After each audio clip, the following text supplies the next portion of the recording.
우리가 성경을 딱 이렇게 집어들면 한번 읽어보고 싶어요? 안 읽어보고 싶어요? 누구나 다 그런 생각을 가져요. 특히 연초가 되면 성경 일독하리라 다 결심을 해요. 그래서 이제 구약부터 읽기 시작을 하잖아요. 그래서 창세기를 딱 펼쳐서 읽으니까 너무 재밌는 거예요. 이해가 쏙쏙 되고. 그래서 이제 진도가 이렇게 나갑니다. 창세기 나가고 그 다음에 출애굽기까지는 시속 한 100km로 달리는 기분이에요. 성경 읽으니까 행복하기도 하고 기쁘기도 하고. 근데 이게 레위기에 딱 가면은 덜커덩하고 브레이크가 걸리는 그런 답답함을 느끼게 돼요. 그래서 레위기서를 놓고 아무리 고민하고 읽어도 이게 무슨 말인가, 왜 이 말씀이 쓰여져 있는가, 그러면서 이제 순간적으로 레위기는 패스. 여러분 그래 안 그래요? 아마 한두 번 정도는 다 경험을 했을 거라고 생각을 합니다. 그래서 레위기를 이제 패스하고 그 다음에 뭐 신명기, 민수기, 신명기 거기까지는 그런 대로 이제 갈 수 있어요. 그 다음에 딱 넘어가서 보면 여호수아부터 시작을 해서 역사서로 이제 넘어가게 되거든요. 그 역사서 부분 읽을 때에는 여호수아서, 뭐 에스더, 느헤미야 할 것 없이 그 역사서는 뭔가 그런 대로 재미가 있어요. 왜냐하면 사람은 참 묘합니다. 역사적인 것을 알면 알수록 사람은 흥미를 느껴요. 왜? 우리가 지금 역사 속에서 살고 있으니까. 그래서 이제 역사이기 때문에 힘들기는 해도 그런 대로 뭐 사무엘상하, 열왕기상하, 역대상하, 그 다음에 느헤미야, 에스라, 에스더까지 쭉 이렇게 읽어갈 수 있어요. 그리고 이제 그 다음에 욥기로 가잖아요. 욥기부터 뭐라고 말씀을 하냐면 지혜가 담겨져 있어요. 그래서 욥기, 그 다음에 시편, 잠언, 그 다음에 아가서까지 그 이제 이 지혜가 담겨져 있는 이 어떤 문학적인 요소가 그 속에 있기 때문에 거기까지 읽는 것도 그런 대로 읽어갈 수 있어요. 근데 문제는 어디서 딱 걸리느냐? 예언서에서 걸려요. 예언서 또는 선지서라고 그렇게 말씀을 드렸는데, 이 예언서라고 하는 성경에 딱 들어가서 보면 그때부터는 망망대해를 헤매는 것 같은 느낌이 들어요? 안 들어요? 응? 평생을 신앙생활을 했음에도 불구하고 이 예언서 부분을 만날 때마다 답답하고 도대체 이게 뭔가. 그러면서 이제 어떤 느낌이 드느냐면, 왜 이해할 수 없는 이 말씀을 우리에 주어가지고 이렇게 하나님이 우리를 골탕 먹이시느냐고, 뭐 이렇게 어려운 성경을 우리에게 주어가지고, 왜 이게 읽어도 한국말인데 한국말로 느껴지지 않고, 같은 문장을 몇 번을 수십 번을 읽어도 이게 어렵고 이해가 되지 않고, 이제 그런 경험을 거의 한두 번 정도는 다 하는 성경이 바로 예언서입니다. 이사야부터 시작을 해서 이사야, 예레미야, 애가 쭉 해서 말라기까지 17권입니다. 그 왜 이렇게 예언서가 우리에게 힘들고 어렵게 그렇게 느껴질 수밖에 없을까? 몇 가지 이유가 있습니다. 첫째로 이 예언서라고 하는 이 말씀을 하나님이 우리에게 주실 때 그냥 주신 것이 아니라 바로 그 이스라엘이라고 하는 역사라고 하는 그릇에다가 담아 주셨어요. 그러니까 역사를 알아야 그 내용을 알 수 있는 거예요. 예를 들면 우리 한국 분들은 뜨거운 것을 먹으면서도 아 뜨겁다 이렇게 해요? 아니면 뭐라고 그래요? 미국 사람들 그 말 듣다가 아주 혼난 사람들 많습니다. 한국 여자 만나서 이렇게 같이 결혼 생활을 하는데 먹으면서 아 시원하다 그러니까 이 남편이 시원해요? 그럼 그 먹을 뭐 그러니까 이게 문화적인 차이라고요. 한국이라고 하는 그릇의 문화, 역사, 그것을 알아야 왜 이 민족은 뜨거운 것을 먹으면서도 시원하다고 고백을 하게 될까? 그걸 이해를 하잖아요. 그 말뜻을 이해해야 한국 사람을 알 수 있는 거예요. 똑같은 원리거든요.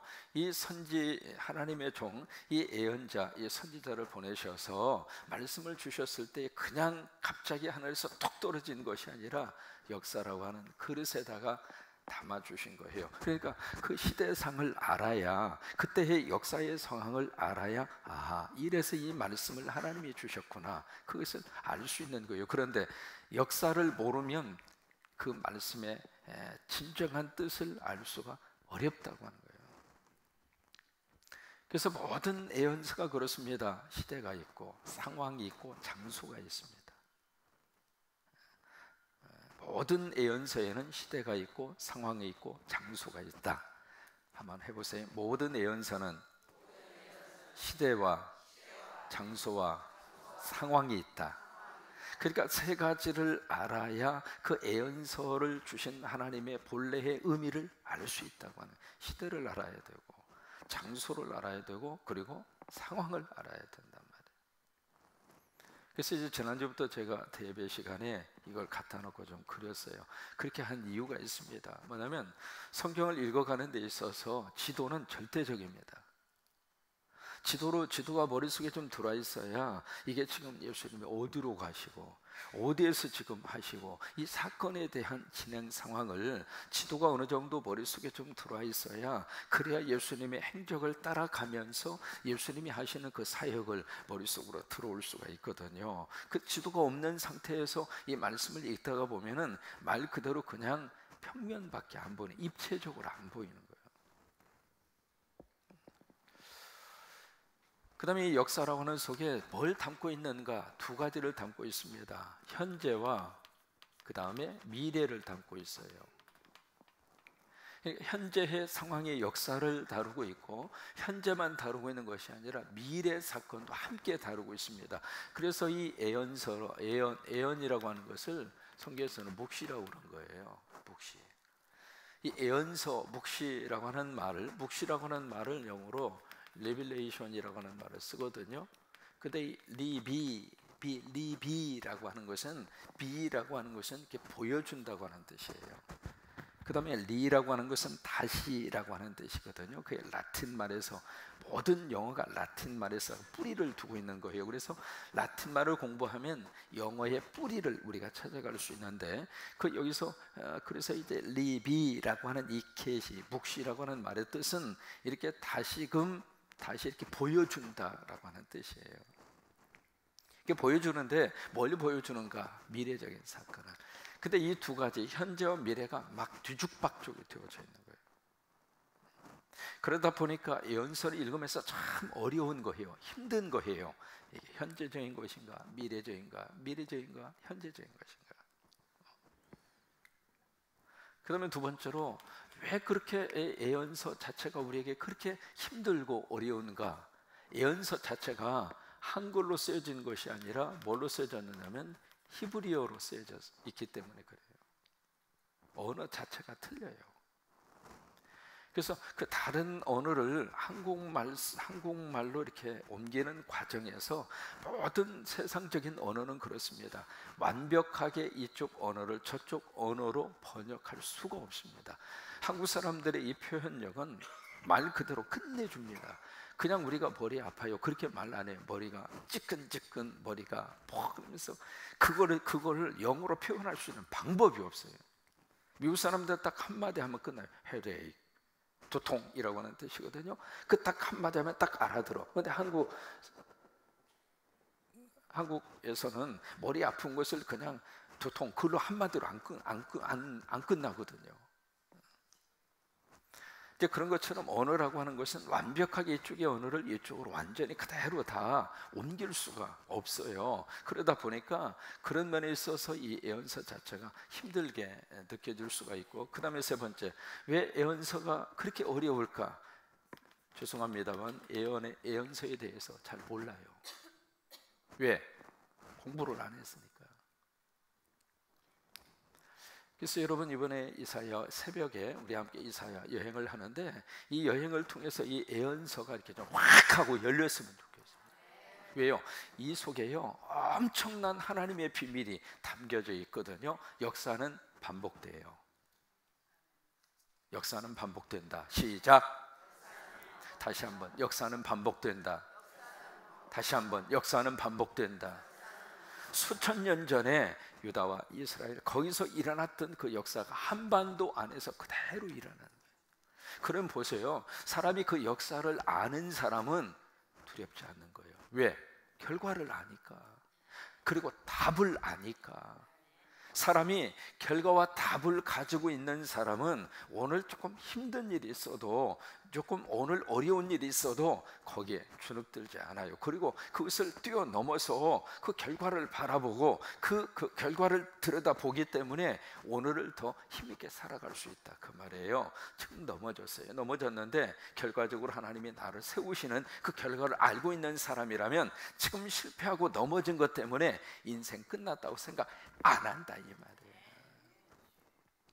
그래서 예언서가 지금 우리 시대를 사는 한반도에 살고 있는 우리들은 특별히 예언서에 대해서 깊이 마음에 기억을 하고, 왜?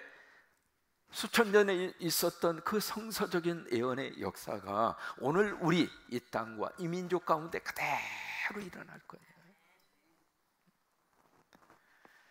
이사야라고 하는 이 사람, 하나님이 언제 부르셨을까? 우시야 왕이 죽을 때.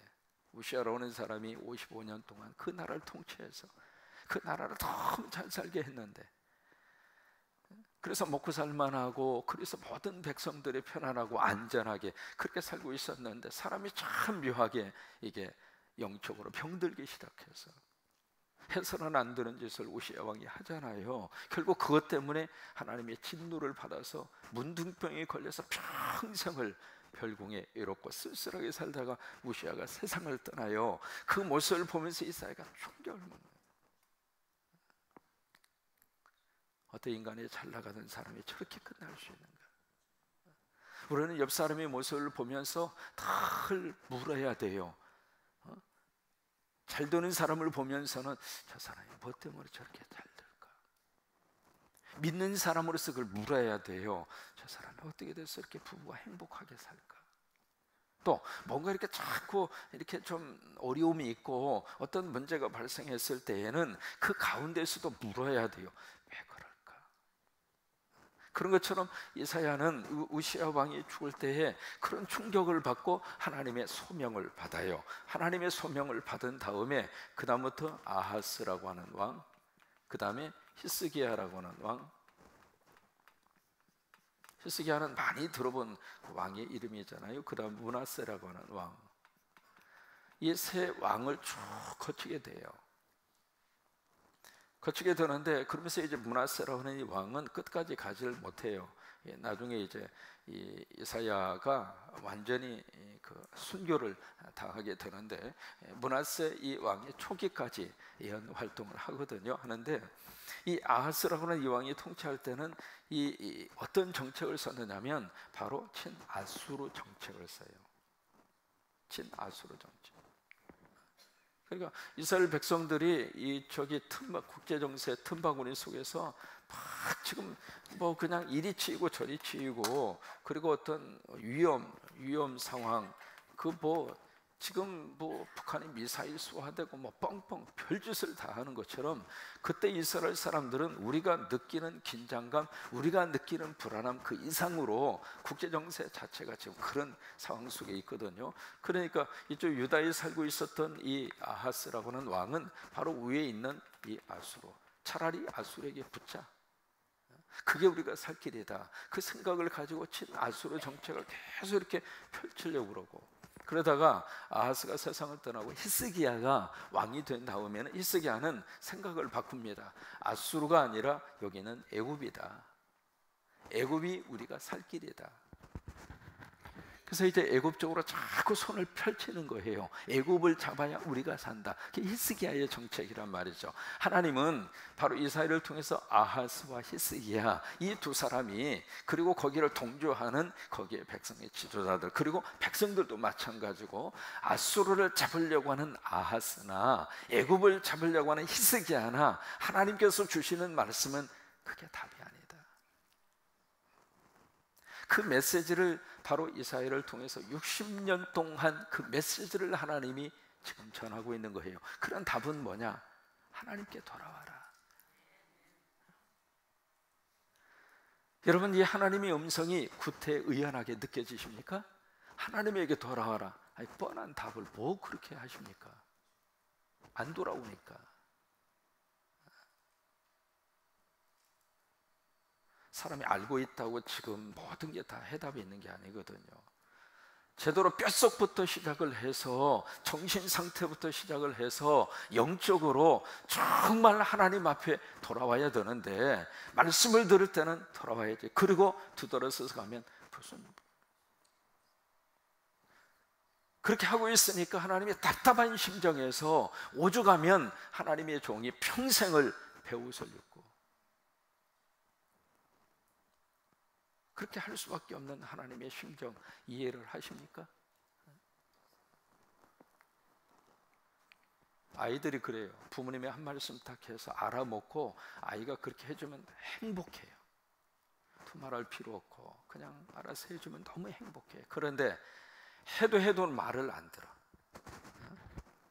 이래도 말을 안 듣고 저래도 말을 안 듣고 계속 그러고 있으면 부모님의 심정이 갈기갈기 찢겨지는 것처럼, 지금 이사야를 읽으면서 우리는 그 하나님의 심정을 느껴요. 뭐냐면 그렇게까지 이야기하고 그렇게까지 말씀을 하시고 그렇게까지 하나님의 메시지를 전했음에도 불구하고 계속 고집스럽게 히스기야는 애굽의 손을 계속 잡으려고 그래요.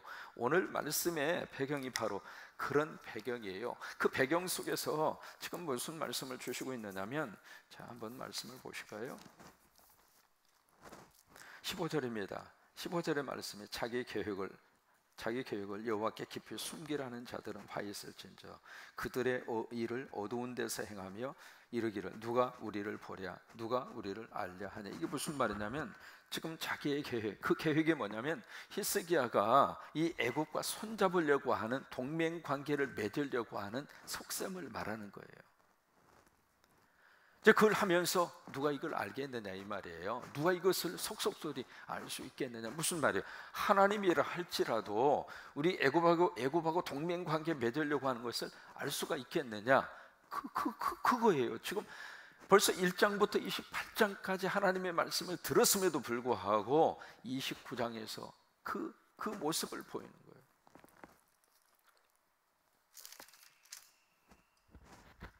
그러면서 16절에 뭐라고 말씀을 하시느냐면, 너희의 무엇이 패역함이 어떻게 하도다. 이 패역이라고 하는 말, 영어로 보면 참, 영어로 어떻게 하냐, upside down, 뭐냐, 무아래가 거꾸로 됐다 그 말이에요. upside, 위에 있는 upside, 위가 down, 밑으로 갔다. 그러니까 위아래가 완전히 뒤죽박죽이 됐다 그 말이에요. 그것을 성경에서는 패역이라고 그러는 거예요.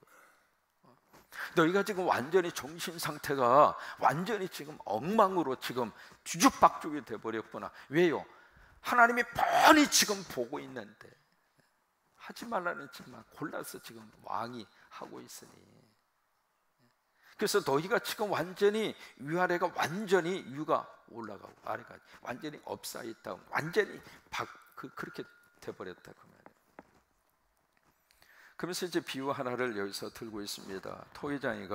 토의장이를 어찌 진흙같이 여기겠느냐. 지음을 받은 물건이 어찌 자기를 지은 이에게 대해서 이르기를 그가 나를 지치 아니하였다 하겠으며, 빚음을 받은 물건이 자기를 빚은 이에게 대하여 이르기를 그가 총명이 없다 하겠느냐. 그 유명한 토기장의 비유, 이것은 에레미야 18장에서도 똑같이 나옵니다. 무슨 말이냐면, 지음 받은 피조물이 창조주를 향하여 지금 하나님을 완전히 우습게 여기면서 너희가 언제까지 그렇게 가겠느냐고. 이제 그런 안타까운 심정이 예언자들을 통해서, 선지자들을 통해서 계속 쏟아 부어지고 있는 거예요. 그러니까 우리가 이 예언서를 읽을 때에는 그 하나님의 심정을 좀 가슴으로 느껴야 돼요. 그래야 예언서가 열리게 되는 거예요. 그래서 이제 15절과 16절이 심판이라면 17절부터는 너무 귀한 하나님의 어떤 구원의 메시지입니다. 구원의 메시지. 그러면서 18절에 보시면, 그날에 못 듣는 사람이 책의 말을 들을 것이고 어두웠고 캄캄한 데서 맹인의 눈이 볼 것이며. 그러니까 그 앞에서 어둠의 영, 혼란의 영이 딱 들어와서 하나님의 말씀이 완전히 봉해져서, 그래서 이제 읽으라 그러니까 여기 지금 봉해져서 읽을 수 없어요. 그래서 이렇게 다시 한번 읽으라 그러니까 까막 눈이어서 못 읽고 그런 상태에 있었단 말이죠. 근데 이제 그날에 하나님의 눈을 확 열어주셔서 하나님의 말씀을 보게 하고 하나님의 말씀을 듣게 하신다 이 말이에요. 여러분, 이 그날이 바로 어떤 날일까? 성령이 우리에게 충만히 임해 오시면, 성령이 우리 안에 오시면 눈이 열리는 거예요. 은혜 받으면 눈이 열리는 거예요. 그렇게 어렵던 성경이 은혜를 받고 성령이 내 안에 충만히 임하면 성경이 열리는 거예요. 성경. 마가의 다락방에서 성령의 불같은 역사가 확 하고 임하면서 하나님이 열어주잖아요. 입을 열어주고 눈을 열어주고 귀를 열어주고, 그래서 하늘에서 바람 같은 소리를 그들이 듣잖아요. 그리고 하늘에서 불덩어리, 불의 거룩한 역사가 확 하고 쏟아지는 것을 그들이 눈으로 보게 되잖아요. 그러면서 그들의 입술을 하나님이 열으셔서 그들이 지금까지 한 번도 해보지 않았던 그들의 방언이 쏟아지도록 입술을 열어주잖아요.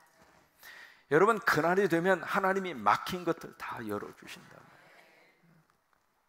그래서 은혜 받고 우리 입술이 열려져서 그동안에 어색하게 여겨졌던 말들이 막 쏟아졌으면 좋겠어요. 그 중에 하나가 바로 뭐냐면 감사합니다, 고맙습니다, 사랑합니다, 그 다음에 뭐예요? 이거요 평소에 잘 안 합니다. 그런 말 잘 안 하고 살잖아요.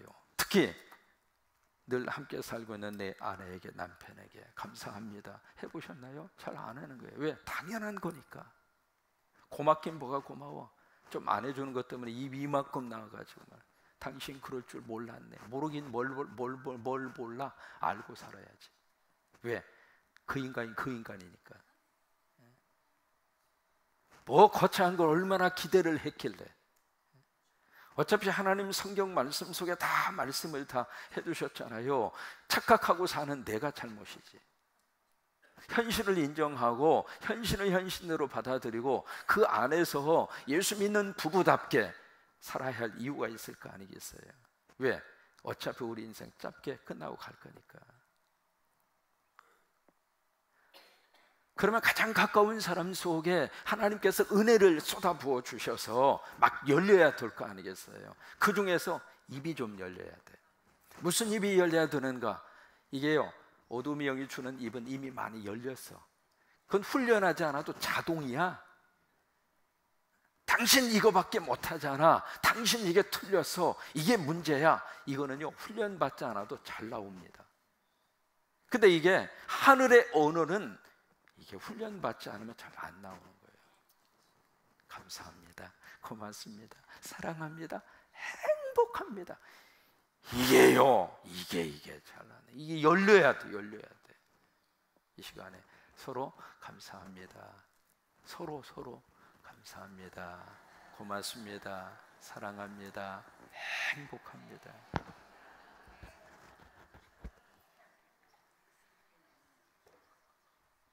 그러면서 19절에 겸손한 자에게 여호와로 말미암아 기쁨이 더하겠고 사람 중에 가난한 자가 이스라엘의 거룩한 신리로 말미암아 즐거워하리라. 이게 두 번째, 바로 그날에 성령의 거룩한 역사가, 은혜가 쏟아지면 하나님 때문에 행복하다 그 말이에요.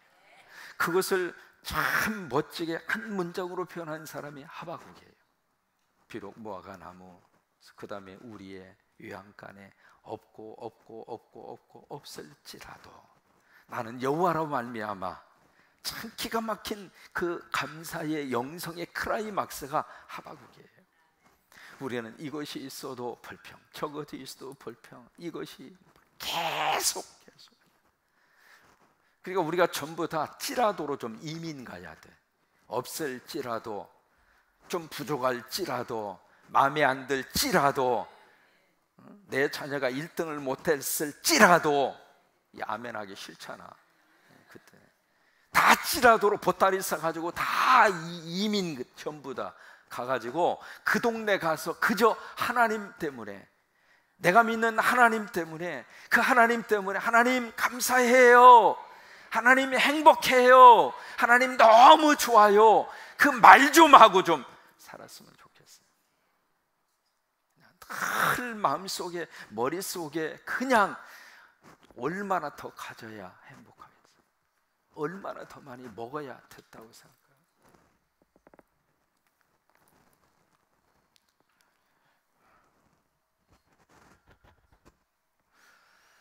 그래서 20절에 보세요. 이는 강포한 자가 소멸되고 오만한 자가 그쳤고 죄악의 기회를 엿보던 자가 다 끊어지. 하나님이 이런 심판이 하신다 그 말이에요. 강포한 자, 오만한 자, 죄악의 기회를 엿보던 자가 때가 되면 하나님이 심판하셔서 다 끊어버리시겠다 그 말이에요.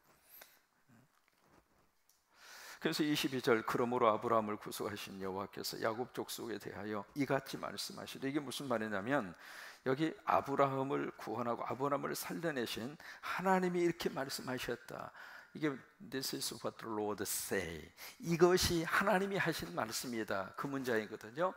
그러니까 이것이 바로 하나님의 말씀이다. 이것이 예언자의 본입니다. 하나님의 말씀이다 그예요. 그러니까 계속해서 그 패턴으로 이 예언의 말씀을 지금 주시고 있는 거예요. 자꾸 이 히스기야가 이쪽으로 기웃기웃거리니까 히스기야, 아니다, 이 하나님 말씀이다. 그러니까 너희가 붙들고 너희가 의지해야 할 대상은 다른 대상이 아니라 하나님이라, 바로 그거예요. 그러면서 바로 이것이 하나님이 하신 말씀이다 그거예요. 그래서 마지막 24절에 그렇게 말씀을 마감합니다. 마음이 혼미하던 자들도 총명하게 되고, 여기 마음이 혼미했다 그 이야기는 고집이 세다 그 말이에요. 고집이 세서 고집불통이었던 사람도 깨닫게 되겠네. 하나님이 하신 말씀이구나, 살 길이 바로 이거구나 라고 하는 것을 이해하게 되고 그것을 깨닫게 된다 그 말이에요. 지금 우리 민족이 그 하나님의 메시지를 우리가 새롭게 들었으면 좋겠어요. 저렇게 지금 야단치는 거 보면은 때가 다 된 것 같아요. 사람이 그러잖아요. 막 이렇게 코너로 몰아세워서 쥐를 막 이렇게 코너로 막 몰아세우면 쥐가 막 도망가다가 어떻게 돼요? 도망갈 구멍이 없으면 어떻게 하죠? 딱 돌아서서 뭐예요? 2판, 4판, 공사판이야. 그러고 덤벼드는 거예요. 지금 이 순간의 기회이면서도 가장 큰 위기란 말이죠. 지금 이 순간 우리 민족에 있어서 지금까지 60년 동안 이 민족의 한스러운 문제를 한번 하나님이 역사하셔서 해결할 수 있는 절호의 기회이기도 하고, 또 하나 이때가 가장 위험한 때이기도 하고, 그때를 저와 여러분이 살고 있습니다. 그렇다면 하나님, 이 민족을 하나님이 역사하시고 도와주셔서 유다의 백성들 속에 하나님이 말씀을 주시는 것처럼 오늘 이 시대 속에 하나님 우리에게 이 말씀을 주시고 있다 이 말이에요. 그러면 이 상황이 우리 한반도에게 있어서는 절호의 기회가 될 수 있도록 저도 기도하고 여러분도 같이 기도하시고, 그런 시대를 우리가 살고 있다고 하는 것을 느끼면서 이 새벽마다 오셔서 함께 기도해 주신 여러분 정말 감사하고 고마워요. 우리 한상진 안수집사님 고마워요. 그 가까운 데서 오시느라고 그냥 감사해요. 미국에서 보면 가까워, 멀지도 않아. 참 고마워요.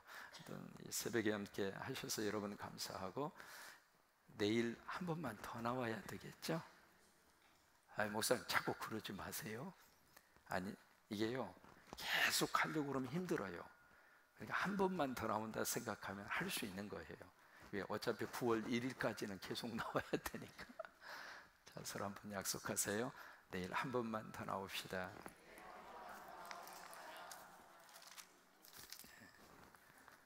재밌죠? 이게 30장으로 가면 어떤 일이 벌어지느냐면, 히스기야가 계속 그렇게 이야기했는데도 애굽하고 동맹 관계를 맺어버려요. 그러니까 30장에서 뭐라고 한 줄 알아요? 야야야야야, 일 저질렀네.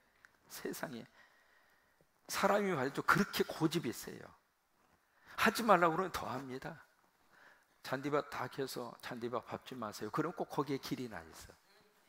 꼭 극장 앞에, 극장은 제가 있어야 운영이 되거든요. 상영종, 그 앞에 써놔요. 미성년자 관람 불려가는, 꼭 들어가서 미성년자가 보고 싶어요.